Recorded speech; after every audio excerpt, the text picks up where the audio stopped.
Olá pessoal, espero que todos estejam bem diante de uma situação delicada que o mundo se apresenta atualmente. De fato, gostaríamos de estar numa situação mais confortável em nossas aulas regulares, presenciais, mas infelizmente a situação atual exige uma mudança de postura e a recomendação que nós temos é o isolamento social em que devemos cumprir. Então, baseado nos fatos, nós pensamos em elaborar um material de revisão essa que contemple todo o assunto de álgebra, que trará subsídio suficiente para fazermos uma boa prova na próxima segunda-feira, 13 de abril. Então, o nosso capítulo é a Teoria dos Conjuntos, onde dividimos em alguns tópicos. Entre eles, nós temos o primeiro tópico, conjuntos numéricos, que vai desde os números naturais até o conjunto dos números reais, até então conhecido. Temos ainda a relação de pertinência, que envolve o pertence e o não pertence. É uma relação direta de elemento para conjunto. Nosso terceiro item, temos a relação de inclusão. Já temos os sinais de está contido e contém, uma relação de conjunto para conjunto, uma relação de grandeza, de menor para maior, de subconjunto para conjunto. Temos ainda operações com conjunto e, coincidentemente, temos 4 operações também: a união, interseção, complementar e diferença.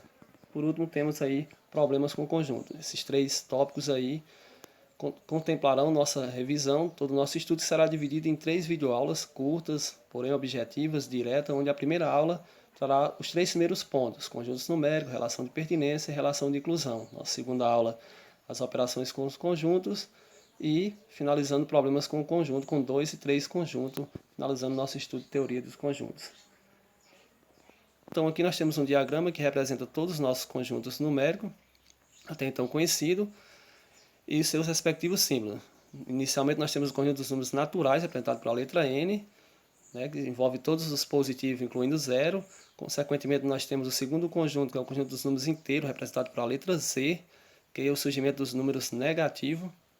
Daí uma relação de conjunto para conjunto, nós temos que os conjuntos dos números naturais está contido no conjunto dos inteiros, ou ainda, o conjunto dos inteiros contém o conjunto dos números naturais, já que o conjunto dos naturais ele é subconjunto do conjunto dos inteiros, ele está dentro do conjunto dos inteiros. E essa mesma analogia segue para os demais conjuntos, inclusive para o conjunto dos números racionais, representado pela letra Q, o nosso terceiro conjunto, que é o surgimento dos números não inteiros, números fracionários ou decimais, são as duas formas de representação, desde que o seu decimal seja finito ou tenha um período, uma dízima periódica. Quando eu divido o numerador pelo denominador, eu produzo um número finito ou periódico. E esses números decimais periódicos podemos formar frações geratriz simples ou composta.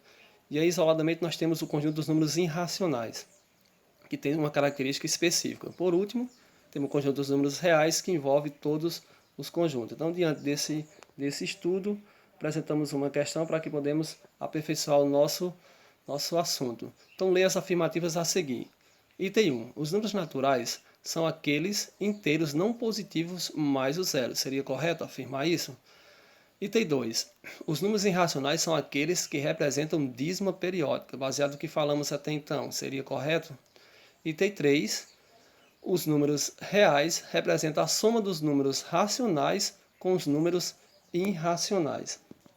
Então, baseado nesse item 3, analisamos o diagrama. O que ele está dizendo? Que os números reais, esse conjunto maior, ele é simplesmente a união, ou a junção, a soma, do conjunto dos números irracionais mais o conjunto dos números racionais que envolvem os naturais inteiros. Seria correto afirmar isso?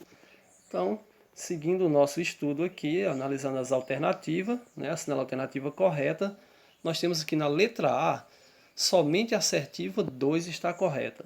Letra B, somente a assertiva 3 está correta. Letra C, somente a assertiva 1 está correta. D, somente a assertiva 2 e 3 estão corretas. E analisando item por item, o que é que nós podemos chegar à conclusão? Que o item 1 seria falso quando diz que os números naturais são aqueles inteiros não positivos. Nós sabemos que os inteiros não positivos são os números negativos, na verdade, e não os naturais. Daí a alternativa falsa. O item 2, também consideravelmente falso. Podemos ter dízima periódica irracionais, como diz lá o item 2. Os números irracionais são aqueles que representam dízima periódica. Pelo que nós sabemos, são os números racionais que tem dízima periódica, que tem período, que tem sequência de números. Números irracionais, na verdade, ele não tem período, ele tem uma bagunça de números na sua parte decimal, e um exemplo clássico disso são as raízes quadradas de números não quadrado perfeito. Então resta aí o nosso item 3 como correto, né, que diz que os reais é simplesmente a união dos irracionais com os racionais. Daí, né, alternativa marcar a letra B, a correta, seguindo o nosso estudo. Nós temos aqui uma tabela envolvendo os símbolos, seus nomes e os devidos símbolos para começarmos a aperfeiçoar nas resoluções das questões. Então, o símbolo de pertinência, que é o pertence e não pertence, e o símbolo de inclusão, está contido, não está contido, contém, não contém. Símbolo de pertence, um é, né? Se eu quero negar a pertinência, eu corto esse é. A inclusão é um C alongado, se eu quero negar o está contido, né? O C alongado, se eu quero negar o está contido, eu corto esse C. E aí o contém seria esse C voltando, o inverso, também de forma alongada, se eu quero negar, eu corto. Está aí o nosso sinal de pertinência e inclusão, né? Vamos para uma questão também sobre esse assunto. Considere o conjunto abaixo. O conjunto A diz que é formado por 3 elementos, o elemento 1, 2 e 4. Pede para marcar V de verdade e F de falsa. Na letra A, nós temos 2 pertence a A. Isso é um item verdadeiro. Entender que nós estamos fazendo uma relação de elemento para conjunto e, de fato, o elemento 2 está dentro do conjunto A. E na relação de elemento para conjunto, de fato, a relação de pertinência. Não deixamos nos enganar com o item B, que diz que o conjunto formado pelo elemento 2 pertence ao conjunto A. Então, esse elemento 2, apesar de estar dentro do conjunto A, deixa de ser um elemento, passa a ser um conjunto quando colocamos ele entre chaves, uma maneira de representar o conjunto. Além da chave, nós sabemos que tem ainda o diagrama, ou até mesmo por característica, por propriedades, por extensão, as 3 maneiras de representarmos um conjunto. Então, esse conjunto aí, formado pelo elemento 2, é um conjunto atípico, chamado de conjunto unitário, por ter um único elemento. A letra C só não caracteriza verdade, justamente quando eu digo que o elemento do conjunto 2, o conjunto formado pelo elemento 2, não está contido em A. Então, deveria estar contido, já que eu tenho uma relação de conjunto para conjunto, e o 2 está dentro do conjunto A. No item D, então nós temos o conjunto formado pelos elementos 1 e 2, diz que pertence a A, isso nós não nos enganamos mais, uma relação de conjunto para conjunto, não devemos usar a relação de pertinência, mas sim a relação de inclusão. Na letra E, nós temos aí mais um conjunto unitário formado pelo elemento 4, diz que está contido no conjunto A perfeito, a relação de conjunto para conjunto, e de fato o elemento 4 está dentro do conjunto A. A letra F e G, abrimos um parênteses para um aprofundamento, aparece um novo conjunto, o conjunto particular também, o conjunto do vazio, representado por um ozinho cortado, que poderia ser também entre chaves sem nenhum elemento dentro, chaves vazia. Diz que o conjunto vazio pertence ao conjunto A, e isso é considerado falso, porque o conjunto vazio, apesar de não ter elemento, representa um conjunto. Daí a relação deveria ser de pertinência, não de pertinência, mas sim de inclusão, como na letra G, que diz que o conjunto vazio pertence está contido no conjunto A. Muito verdade afirmar isso.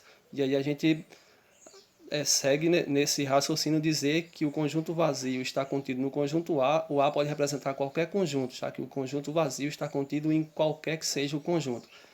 E, consequentemente, o conjunto A ou qualquer conjunto contém um conjunto vazio. Então, a partir desse pressuposto, nós anotamos aí embaixo o conjunto de partes, que diz que o conjunto vazio realmente está contido no conjunto A ou em qualquer conjunto. Conjunto de partes seria escrever elemento por elemento de cada conjunto, do conjunto. No caso, o conjunto A, nós temos os 3 elementos, 1, 2 e 4. Escrevemos de 1 em 1, não finalizamos. A proposta era só para mostrar a questão do conjunto vazio, está contido em qualquer conjunto, mas se fosse finalizar, aí nós teríamos um conjunto de partes 0, 1, 2, 0, 1, 4, desculpa, 1, 2, 1, 4, 2, 4 e 1, 2, 4, terminando no próprio conjunto, formando os conjuntos das partes. Se quiséssemos efetuar de repente o cálculo, nós sabemos que o cálculo efetua-se com 2 na base e com o n no expoente, onde esse n representa justamente a quantidade de elementos. Então, o conjunto 4 tem 3 elementos. Se eu elevo 2 ao cubo, eu encontro 8.